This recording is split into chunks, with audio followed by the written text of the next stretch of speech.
puisqu'il ne parle pas le français. I want to personally thank TBS Canada, William, and on the behalf of our team, our revision team, I want to thank you. Canada has been extremely generous in providing resources so that there can be a Bible in French based upon those texts that God has kept pure throughout the ages. And so we are very grateful for TBS Canada. Bien, je disais que nous sommes très reconnaissants, c'est-à-dire l'équipe qui fait la révision de la Bible en français, parce que depuis les années, la Société biblique trinitaire Canada a été très généreux en soutien financier pour que ce projet puisse aboutir. Et donc, et puis aussi, thank you for coming, William. Bien, alors moi je voulais commencer et je disais à Hugues qu'il a pris quelques-unes de mes citations, c'est pas grave, hein, parce que j'en ai d'autres, j'ai toujours de quoi faire. Mais je voulais commencer avec une parole de notre Seigneur. Luc 21, verset 33. Le ciel et la terre passeront, mais mes paroles ne passeront pas. Et j'aimerais, en citant ce passage, commencer de nouveau avec cette question de présupposition. Ces principes de base, nous allons voir de nouveau combien c'est important en ce qui concerne ces questions.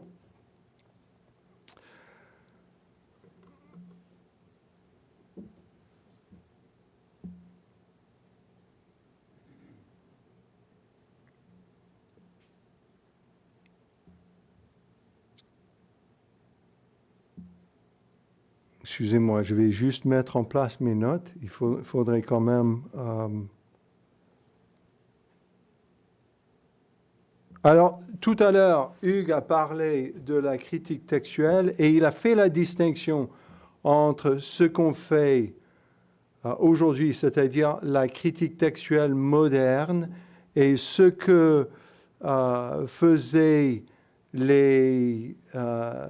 Étienne, de Bèze et même Erasme. La semaine dernière, nous avons travaillé un peu cette distinction. Moi, j'ai appelé la critique textuelle moderne, la critique textuelle post-lumière, pour indiquer que c'est le résultat du rationalisme du siècle des Lumières.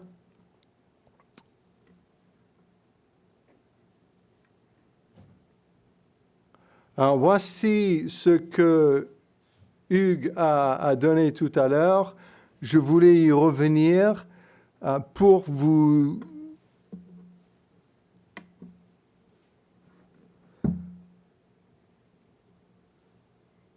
que vous voyiez justement la croyance de nos pères dans la foi. Cette expression ne fut adoptée comme usage standard qu'après la période de l'orthodoxie protestante, bien qu'elle désigne le texte reconnu par les scolastiques protestants comme le texte authentique, encore une fois, comme disait Hugues, en ce qui concerne les mots du texte.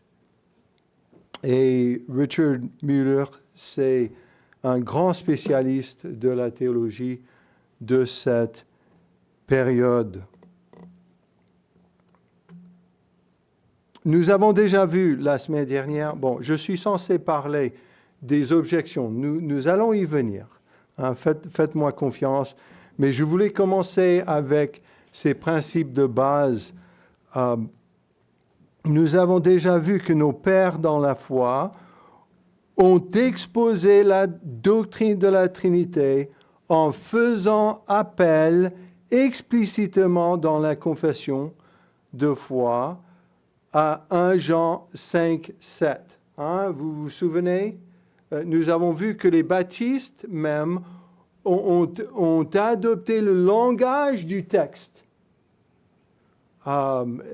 employant la désignation parole et le Fils, disait-il. Et donc, ils affirmaient le coma Ioanneum, 1 Jean 5, 7 et 8. Calvin aussi, comme vous voyez, j'ai gardé l'orthographe et tout ça, je pense que c'est, vous comprenez, vous lisez le français du XVIe siècle sans problème, de toute façon, ce n'est pas difficile. Hein. Et c'est recommandé, c'est vraiment extra de lire Calvin dans son langage à lui, car il y en a 3 qui donnent témoignage au ciel. Tout ceci a été omis par aucun. Ce que saint Jérôme pense avoir été fait plus par malice que par ignorance ou mégarde, et qui n'a été fait que par les latins. Mais d'autant que les livres grecs même ne s'accordent pas l'un avec l'autre, à grand-peine en n'ose rien affirmer. Toutefois, pour ce que le fil du texte coule très bien, et ce membre y est ajouté, et je vois qu'il se trouve meilleurs exemplaires, plus corrects, de ma part, je le reçois volontiers.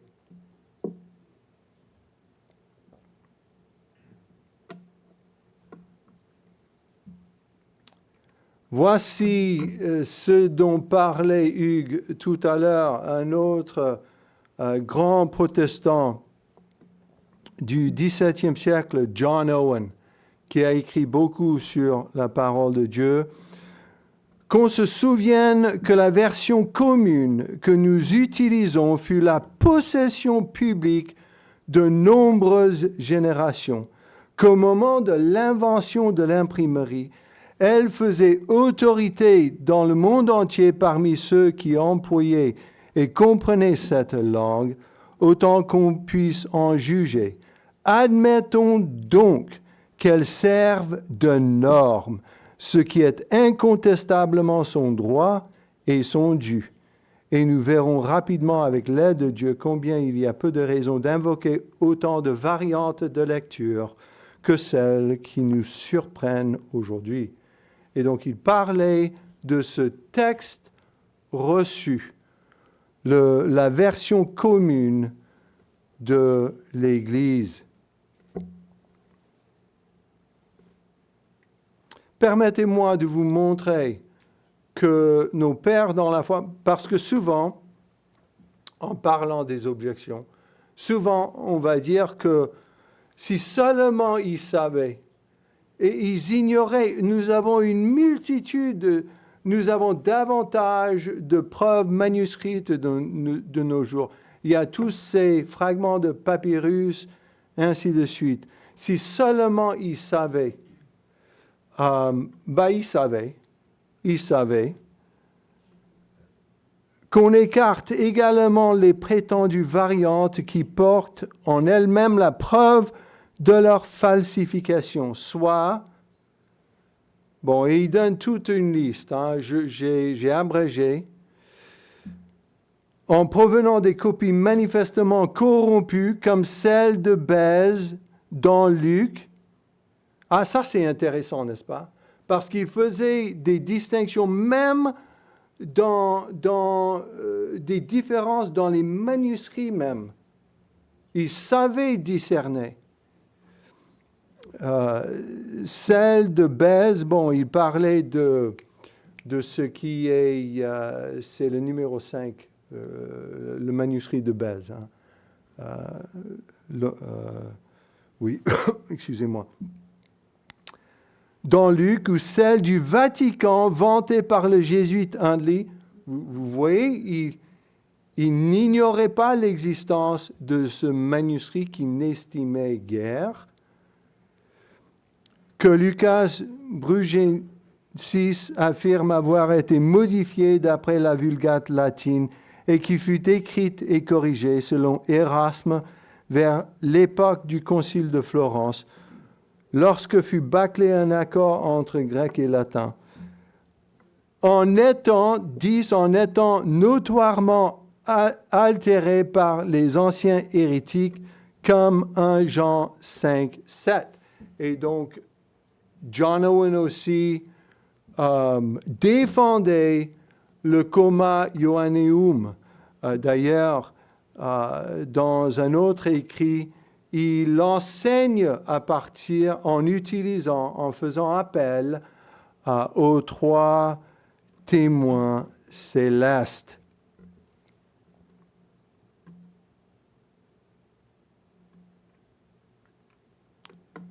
Et voici ce dont parlait Hugues tout à l'heure aussi, c'est Turretin.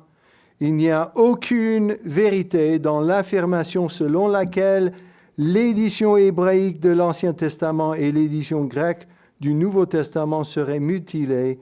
Les arguments avancés par nos adversaires ne peuvent le prouver, ni l'histoire de la femme adultère, Jean 8, 1 à 11, bien qu'absente dans la version syriaque, elle se trouve dans tous les manuscrits grecs, ni 1 Jean 5, 7, bien que certains l'aient toutefois contesté et que les hérétiques le fassent aujourd'hui, tous les manuscrits grecs le contiennent, comme le reconnaît Sixtus Senensis.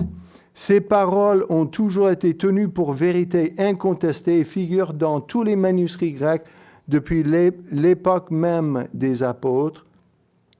Ni Marc 16, ce passage a pu manquer dans plusieurs copies à l'époque de Jérôme, comme il affirme, mais il apparaît désormais dans tous, y compris dans la version syriaque, et est clairement nécessaire pour compléter le récit de la résurrection du Christ. Il y aurait beaucoup de choses à dire là-dessus. Je pense qu'en disant tous les manuscrits ici,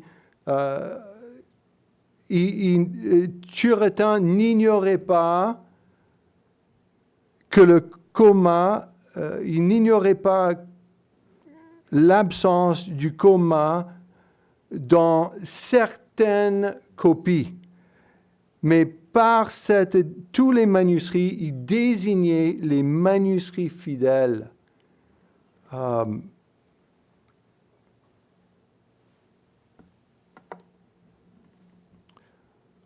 Voilà, et donc ça, un petit aperçu de ce que croyaient nos pères dans la foi. Parlons des objections. Nous allons commencer avec des affirmations invérifiables et limites méthodologiques.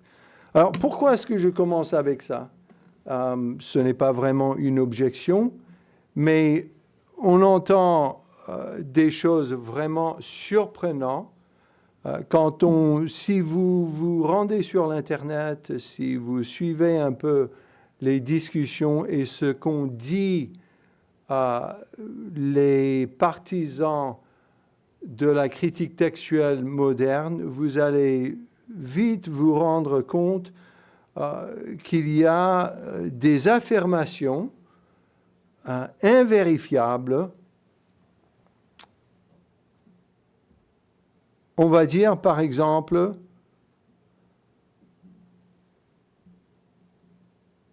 on va déclarer catégoriquement que le coma Ioanneum est inauthentique ou apocryphe. Et lorsque les partisans du texte critique affirment qu'un passage n'est définitivement pas l'Écriture, nous devons nous rappeler que leur méthodologie ne peut rien prouver quant à l'authenticité ou l'originalité d'un verset.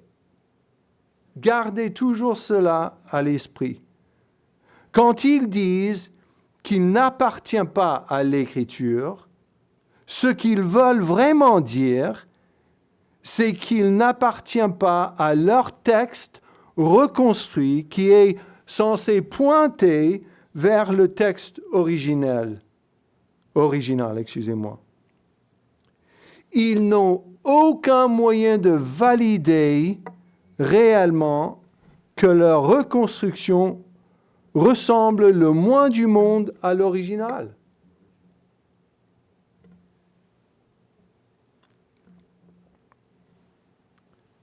Et donc je vais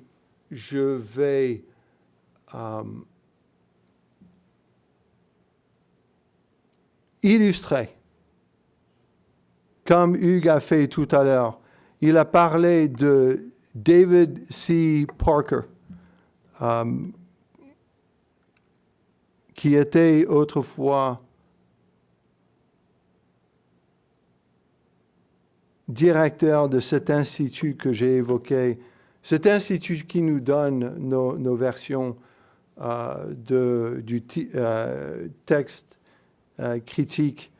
Je vous passerai la lecture de l'allemand parce que je ne parle pas l'allemand et je vais absolument déformer. C'est l'Institut de recherche sur le texte du Nouveau Testament. Il était directeur entre 2004 et 2005. Il est membre de l'équipe éditoriale de l'Editio Critica Major. ECM, c'est la grande édition du texte critique. Lui, il dit ceci: le Nouveau Testament a continué d'évoluer de sorte que le Nouveau Testament aujourd'hui est différent de celui du XVIe siècle, qui lui-même diffère de celui du IXe siècle.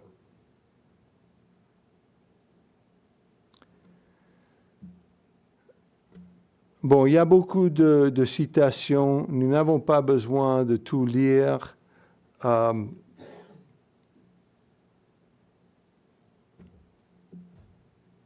Je vais faire un choix ici. OK, il y a quand même une... Alors, voilà, je vais lire ces deux citations-là. Mais nous n'avons pas besoin de croire pour autant que le texte initial dont Hugues a parlé, et encore une fois, il ne s'agit pas du texte orthographe. Ça, David Parker ne croit pas possible de retrouver. C'est le texte initial, c'est aux alentours de l'an 200 nous n'avons pas besoin de croire pour autant que le texte initial soit un texte autographe, ni un texte définitif, ni la seule forme sous laquelle ces œuvres aient circulé. David Parker, c'est lui qui parle d'un texte vivant. C'est tout à fait relativiste. Je ne sais pas si vous avez remarqué. Et puis il dit, dans le même ouvrage, « Je dois ajouter une mise en garde dans le cas de la recherche biblique. La bibliographie finira inévitablement par entraîner la théologie dans son sillage. Lorsqu'un texte est vénéré par certains comme divinement inspiré, vous vous rendez compte, il y a des gens qui croient que le texte est divinement inspiré. Bah oui. Et c'est le texte de l'Église en plus. Un des problèmes, c'est que nous avons confié le texte que Dieu a confié au peuple de Dieu, nous l'avons remis entre les mains de l'université, de l'académie. Lorsqu'un texte est vénéré par certains comme divinement inspiré, parfois même comme une parole verbalement précise d'un Dieu tout-puissant, ou dans les cas les moins dramatiques, comme un guide utile pour la vie quotidienne, les découvertes du bibliographe peuvent revêtir une importance particulière. Et pour éviter que nous ne soyons trop emportés par l'importance de la calligraphie et des textes qui la préservent, souvenons-nous que nos codex ne sont pas tout et qu'ils ne sont peut-être qu'un sous-produit de nos vies. Wow! Le voilà qui se met à philosopher.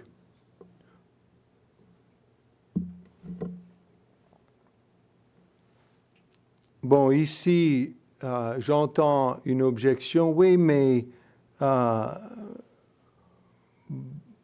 il ne s'agit pas de croyants. Les évangéliques, ils s'intéressent à la critique textuelle aussi, à la critique textuelle moderne.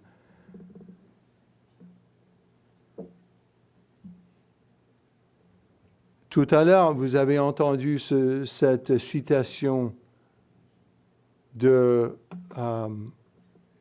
Daniel Wallace dans un livre intitulé Myths and Mistakes in New Testament Textual Criticism, Mythes et erreurs dans la critique textuelle du Nouveau Testament, un ouvrage collectif dirigé par Elijah Hickson et Peter Gurry, rassemblant des évangéliques intéressés par la critique textuelle. On nous dresse un portrait de la bibliologie évangélique moderne. Tout à l'heure, Hugues vous a donné cette citation vraiment étonnante de Daniel B. Wallace, qui est professeur à Dallas Theological Seminary au Texas. Mais il a aussi dit ceci dans cette forward au livre cité.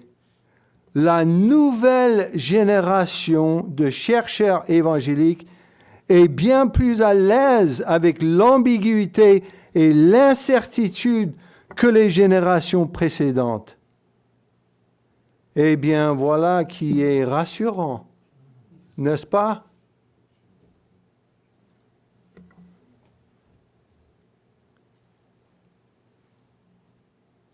Nous n'avons pas aujourd'hui, disait-il, dans nos textes grecs critiques ou nos traductions, exactement ce que les auteurs du Nouveau Testament ont écrit. Et même si c'était le cas, nous ne le saurions pas. Alors vous saurez donc quoi penser de cette affirmation 1 Jean 5, 7 et 8 est inauthentique. Ce sont là les gens qui proposent, ce sont ces gens-là qui proposent des émendations conjecturales. Vous savez ce que c'est? Ce sont des corrections basées sur leur modèle qui n'ont aucun appui parmi les manuscrits qui existent, comme 2 Pierre en 2 Pierre 3, 10. C'est-à-dire, dans leur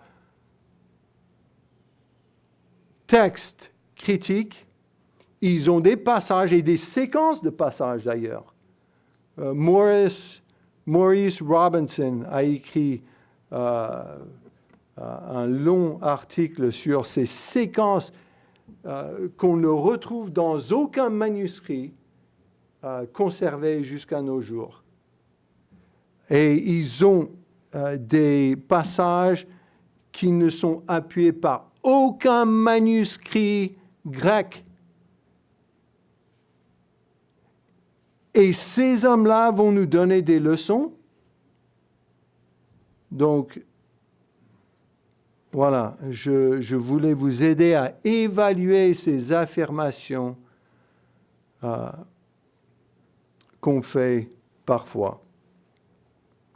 Encore une fois, nos pères dans la foi, avec nos pères dans la foi, nous affirmons que l'Ancien Testament en hébreu et le Nouveau Testament en grec sont directement inspirés par Dieu et par ses soins particuliers et sa providence gardés purs à travers les siècles.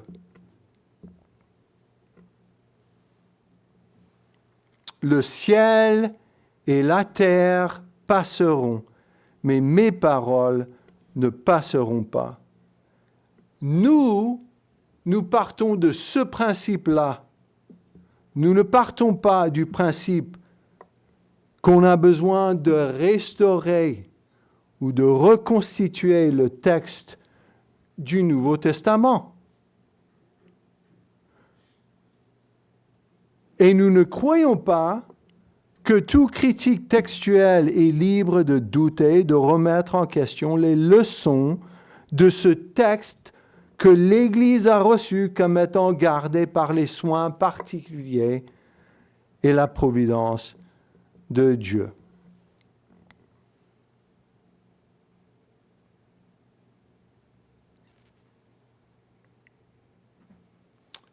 Puisque nous en sommes toujours aux présuppositions et à ce que nous croyons concernant ces questions, je voulais que vous voyiez le début de l'entreprise au 19e siècle. C'est vraiment à cette époque, avec le travail, il n'était pas seul, Hort, mais il a fait peut-être plus que toute personne pour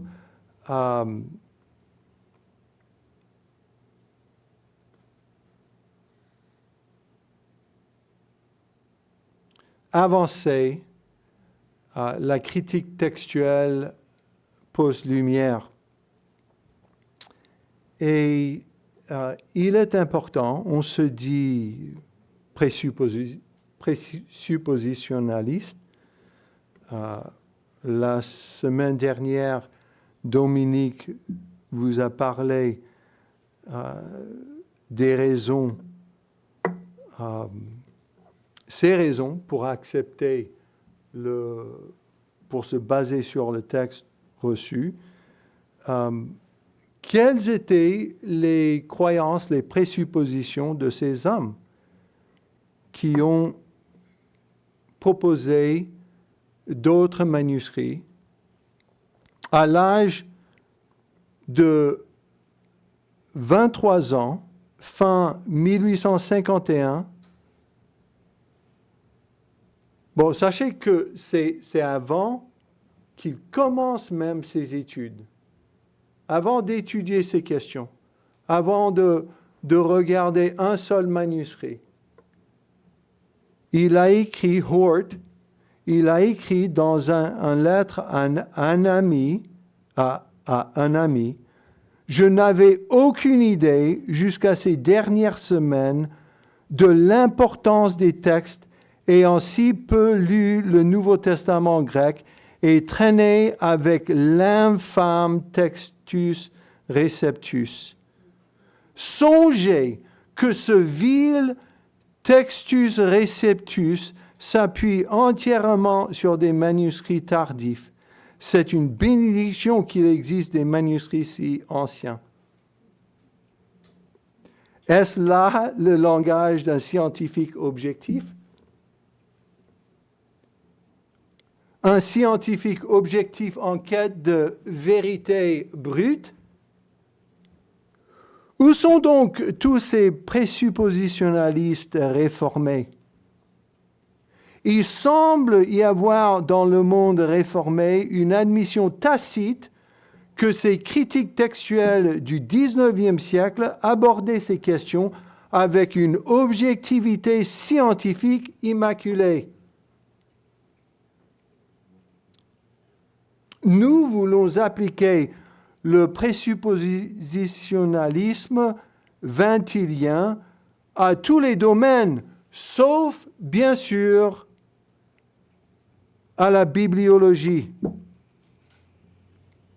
Comme je disais, Hort fut celui qui, plus que tout autre au XIXe siècle, imposait ce scepticisme radical envers le texte reçu. Et bien que les principes de sa théorie aient été complètement renversés ou significativement modifiés, sa prédilection pour deux manuscrits anciens, c'est-à-dire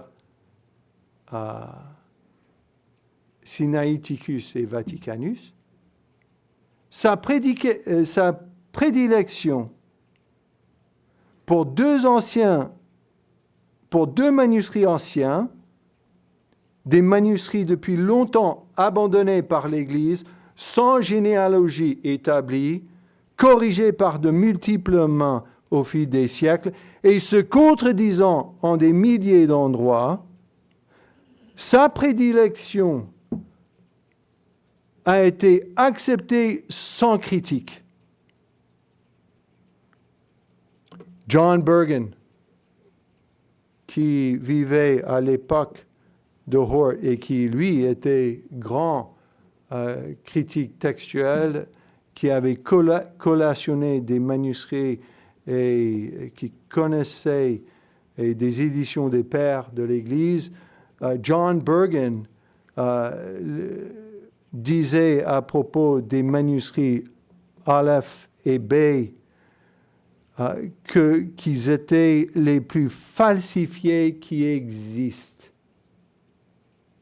dans son livre The Revision Revised.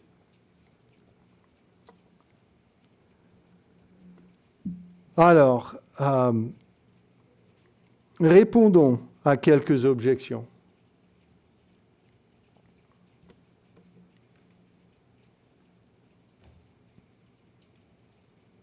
Il y a le fameux pari perdu.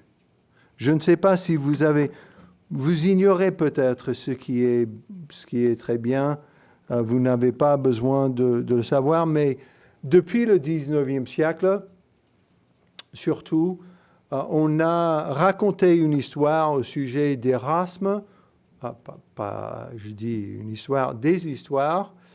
En fait, c'est dans le but de saper la légitimité du texte reçu, selon une histoire reliée notamment par Bruce Metzger, qui a écrit le livre, en tout cas dans la première édition, il a relié cette histoire, le livre qui sert de base dans quasiment toutes les facultés théologiques. C'est le livre que j'avais à la faculté théologique je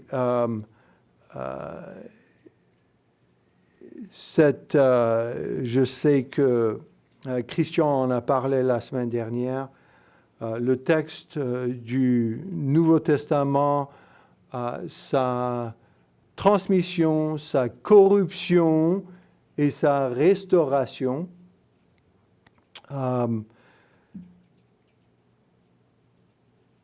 Selon une histoire reliée par Metzger, mais qui remonte dans le temps, Erasme aurait refusé d'inclure le Comma Johanneum dans ses deux premières éditions du nouveau Novum Instrumentum, 1516 et 1519, au motif qu'aucun manuscrit grec ne le contenait. Mais un de ses adversaires, Édouard Lee, lui aurait reproché cette omission. Erasme aurait alors promis que s'il trouvait un seul manuscrit grec contenant le passage, il l'inclurait dans la prochaine édition. Peu après, un manuscrit grec Codex 61, Montfortianus, aurait été produit, ou même, selon l'histoire racontée par beaucoup, forgé à cet effet, et Érasme, fidèle à sa parole, aurait alors inséré le Comma Johanneum dans sa 3e édition de 1522. Alors, quel est le problème? C'est que cette histoire est complètement apocryphe. Ça ne s'est pas passé. Et il y a un érudit, il est depuis décédé, mais c'est un professeur du Nouveau Testament. C'était un professeur à l'université de Leyde qui a démontré que l'histoire était fausse. Il s'appelait Dr. Henk Jan de Jong et je prononce l'hollandais aussi bien que l'allemand. Mais il a complètement réfuté l'histoire. Et il y a d'autres histoires. Il y a une autre histoire veut que Érasme aurait précipité la production pour devancer le travail qu'on faisait à Complutense. Et je n'ose pas tenter la prononciation de l'espagnol. Je suis limité quand même. Hein. Je gère l'anglais, le français, mais en latin, c'est Alcalá de Henares, hein, c'est la ville où on a fait une édition du texte reçu. Enfin, c'est plus que ça, c'est une polyglotte de l'Ancien Testament et du Nouveau Testament aussi. Mais on préparait une édition et on prétend qu'Érasme voulait vraiment devancer leurs travaux, ce qui est aussi ce qui n'est pas vrai non plus. Donc voilà pour les histoires au sujet d'Érasme pour miner le travail de cet homme, ou de son texte surtout, le texte reçu. Une autre objection qu'on avance souvent, c'est, on dit, on lit souvent, moi j'ai lu beaucoup d'articles sur cette question, et c'est un thème qui revient constamment, c'est que le Comma Johanneum représente une leçon latine. Et on dit souvent que les attestations que nous avons dans les manuscrits grecs, nous en avons parlé la semaine dernière. Il y en a 10, 11 éventuellement. 5 sont dans le texte même de 1 Jean. Et nous avons reconnu que ces manuscrits sont en général tardifs et 5 dans les marges. On va dire souvent que même le texte grec que nous avons représente des rétro-traductions. Pour commencer, sachez que c'est une supposition. Aucun copiste n'a jamais écrit je traduis du latin en grec. C'est une supposition.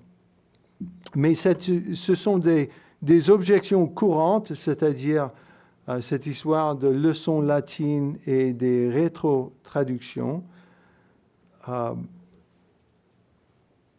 On va dire que 1 Jean 5, 7 et 8 provient des nombreuses attestations de l'Église dans les régions latines. On dit souvent que le Comma Johanneum est une leçon locale propre à l'Afrique du Nord. C'était d'ailleurs l'avis de Scrivener sur ce passage. Mais nous avons vu la semaine dernière que le coma était répandu dans toute la Méditerranée. Comme nous avons vu, ces attestations ne peuvent guère être qualifiées de régionales. De même, on a souvent affirmé que le coma s'est introduit dans l'Église grecque sous l'influence latine. Et ça, c'est vraiment...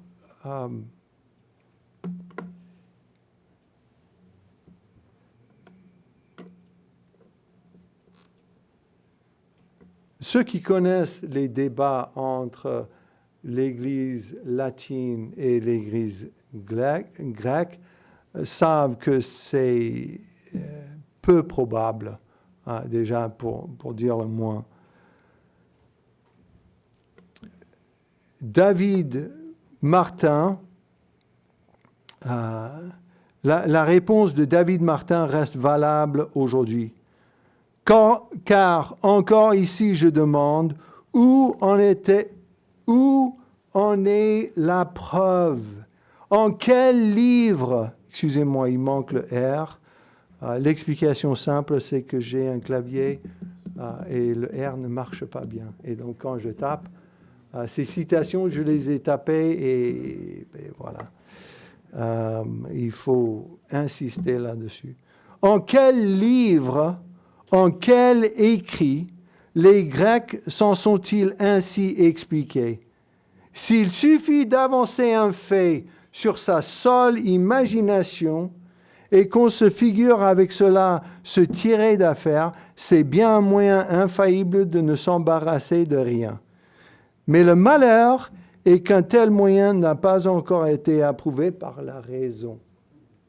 Encore une fois, comme j'ai fait tout à l'heure, j'attire votre attention sur l'inconséquence, la nature de ce qu'on dit, des suppositions. Des suppositions. On dit parfois aussi que 1 Jean 5, 7 et 8 est calqué, et c'est le terme qu'on emploie souvent, calqué sur le latin. Parfois, on ose déclarer que les attestations en grec sont des rétro-traductions du latin en grec.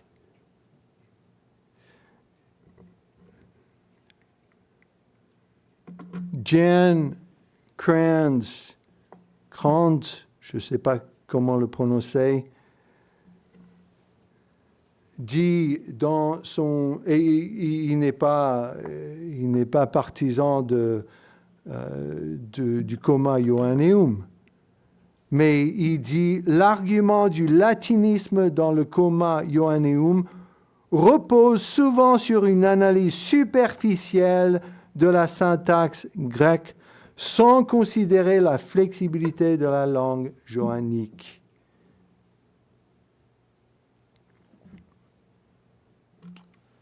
Une autre objection qu'on a souvent, c'est la question de l'arianisme. Que répondre à ceux qui objectent que le coma Johanneum n'a pas été utilisé dans les débats contre l'arianisme? On affirme souvent que cela prouve, d'ailleurs c'est le langage qu'on emploie, et je n'ai fait que répéter ce que j'ai trouvé. Cela prouve que le coma est un ajout issu de la tradition latine. Alors, pour commencer, en termes de méthodologie, en termes de logique, rien n'est jamais prouvé par un argument du silence. Les pères de l'Église n'ont pas commenté chaque verset de la Bible, d'une part. Ou s'ils l'ont fait, ces écrits ne nous sont pas parvenus.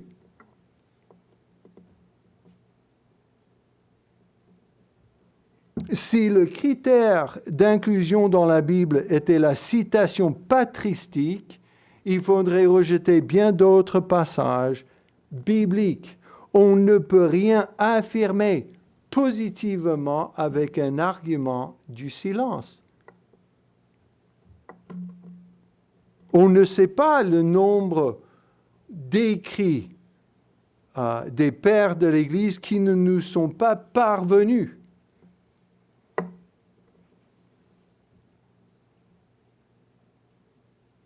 Cependant, comme nous l'avons vu la semaine dernière, il existe de nombreuses attestations de la présence du coma Johanneum dans la première épître de Jean.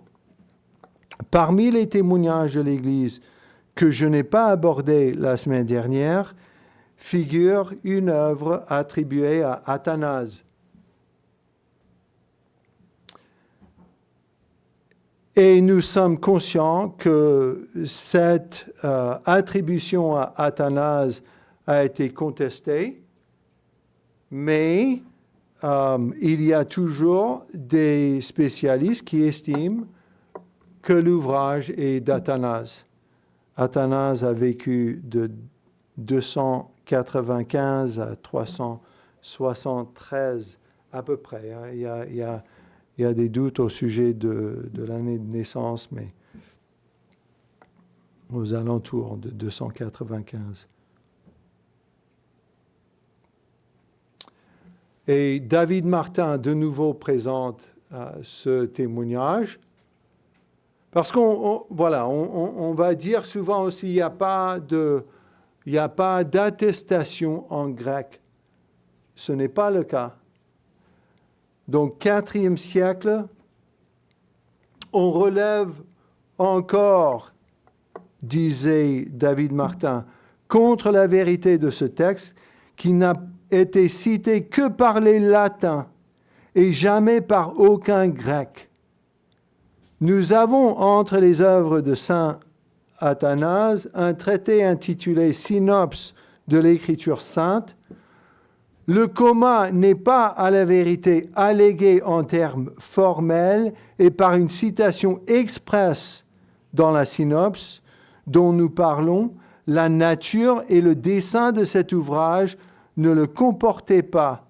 Ce n'est qu'un sommaire des matières principales contenues dans chacun des livres de l'Écriture sainte, et cela ne demande qu'un bon choix et une grande précision. Nous y avons l'abrégé des choses les plus importantes qui sont dans la première épître de Saint Jean. Et dans cet abrégé, il y a ces mots. L'apôtre nous y montre l'unité du Fils avec le Père. Ces paroles ne peuvent avoir porté que sur le passage du chapitre 5. Excusez-moi pour les fautes de frappe, il y a encore le R.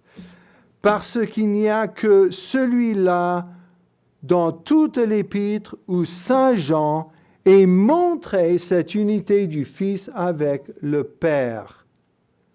Le mot de montrer va directement à quelque endroit particulier et le marque, pour ainsi dire, au doigt. Cet endroit, c'est donc celui-ci. Le Père, le Fils et le Saint-Esprit, ces trois ne sont qu'un. Martin, il a raison. Il n'y a que ce passage dans l'épître, la première épître de Jean, où il est question de l'unité du Fils avec le Père. Et Martin, au sujet de l'arianisme, Martin ajoute « Il est aisé de voir pourquoi ce sommaire de l'épître de Saint Jean, ou pourquoi dans ce sommaire de l'épître de Saint Jean, il est dit seulement que l'apôtre y montre l'unité du Fils avec le Père. Athanase et les autres orthodoxes du premier temps de l'arianisme avaient l'esprit plein de cette unité et à peine le portaient-ils ailleurs. Et donc c'était la question qui les préoccupait. C'est pour cela qu'il a signalé dans cet ouvrage l'unité du Fils avec le Père. Mais comme vous pouvez imaginer, la synopse n'est pas le seul document qui montre l'usage que faisait l'Église grecque de un Jean.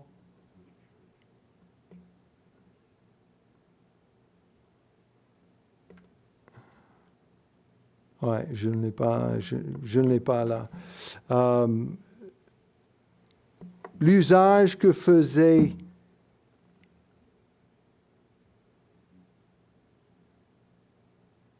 l'Église grecque de 1 Jean 5, 7 et 8 contre l'arianisme. Martin cite aussi de Trinitat. Alors, je crois l'avoir, mais... Ah, il est là. Il est là, c'est un peu inversé. Alors, ça, c'est attribué à Athanase, mais bon, là, l'attribution est plus douteuse.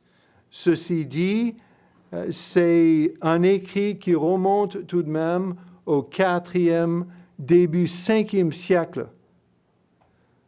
Et je cède la place à David Martin de nouveau. Celui qui a écrit ce dialogue pour combattre l'arianisme crut ne pouvoir pas mieux faire que d'introduire d'un côté Arius, auteur de cette hérésie, et de l'autre saint Athanase, qui avait été regardé comme chef de parti du côté des orthodoxes. D'autant plus que le véritable Athanase avait disputé à Nicée contre Arius lui-même et y avait fait triompher la foi orthodoxe. Ce fut donc un écrivain ecclésiastique, un bon orthodoxe, qui composa cet ouvrage en grec dans le temps que la dispute contre les Ariens était fort échauffée en Orient. Il y dit en un endroit, « Nous recevons la rémission des péchés au baptême, dans lequel sont nommés le Père, le Fils et le Saint-Esprit. » Et Saint Jean dit, « Ces trois sont un. »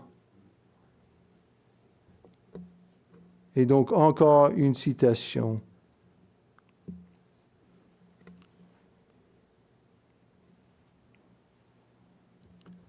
De 1 Jean 5, 7 et 8 en grec. Oh.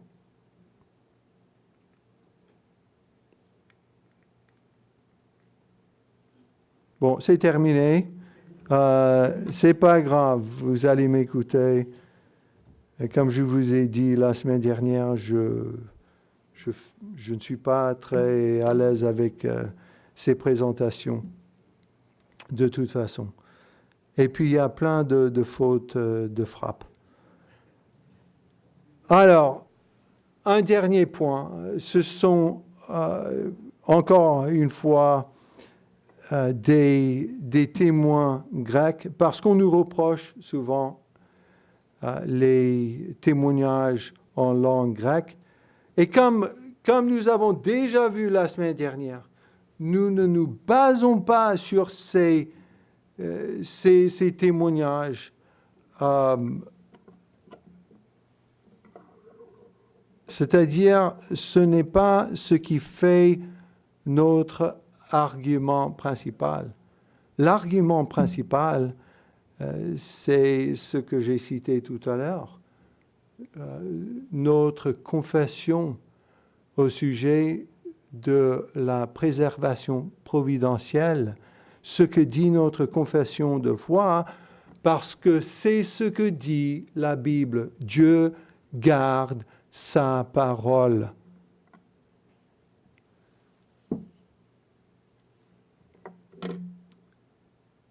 Mais parlons brièvement des lectionnaires, parce que vous savez ce que c'est qu'un lectionnaire? Ce sont des recueils de leçons tirées de la Bible et désignés pour des lectures sur l'année, à des périodes pour les fêtes. Et ce sont des leçons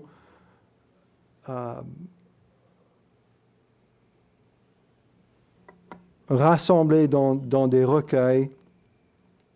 En grec, il y avait les évangéliaires et ce qu'on appelle l'apostolos, c'est-à-dire des leçons tirées des épîtres.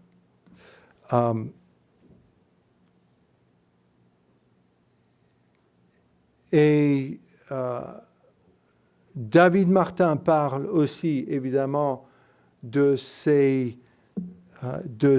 attestations de 1 Jean 5, 7 et 8, et même des critiques textuelles telles que Scrivener, Hosquier du 19e siècle et Metzger du 20e siècle ont reconnu l'usage liturgique grec de 1 Jean 5, 7 et 8. Nous avons des témoins qui remontent au 9e, 10e siècle. Le lectionnaire 60, par exemple, ou le lectionnaire 221. Le comma apparaît dans le corps du texte de la péricope liturgique 1 Jean 5, 5 à 12. Je crois que j'ai dit à tort la semaine dernière que cette leçon n'était que en marge. Dans ces lectionnaires, c'est dans le corps du texte. David Martin dit à propos de l'apostolos, « J'ai dit que ce lectionnaire est fort ancien, car il est, pour le moins du 5e siècle, Cyril de Cytopolis en Palestine, qui vivait au commencement du 6e, en fait mention dans la vie de saint Sabas, né l'an 439, et il dit que pour être fait lecteur dans l'église de Cytopolis, il fut obligé d'apprendre le psautier et le livre appelé Apostolos.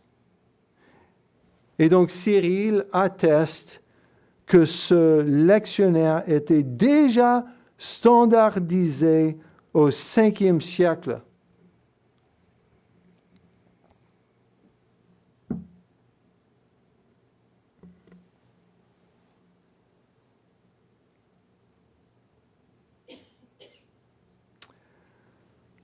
Et donc, cet usage liturgique atteste d'une tradition vivante antérieure aux controverses occidentales.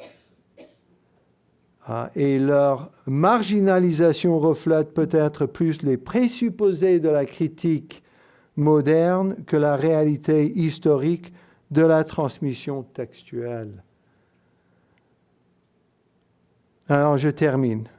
Et je termine parce qu'il y aurait éventuellement plus d'objections, mais tout à l'heure, nous aurons un moment de questions-réponses et je suis prêt à répondre aux questions qu'on pourrait avoir sur l'authenticité de 1 Jean 5, 7 et 8, sur ce qu'on avance, ce qu'on affirme et sur ce qu'on suppose, surtout. Le problème que les gens ont avec ce passage ne relève pas vraiment des preuves, mais du fait qu'ils n'acceptent pas les preuves existantes en faveur de son authenticité plutôt.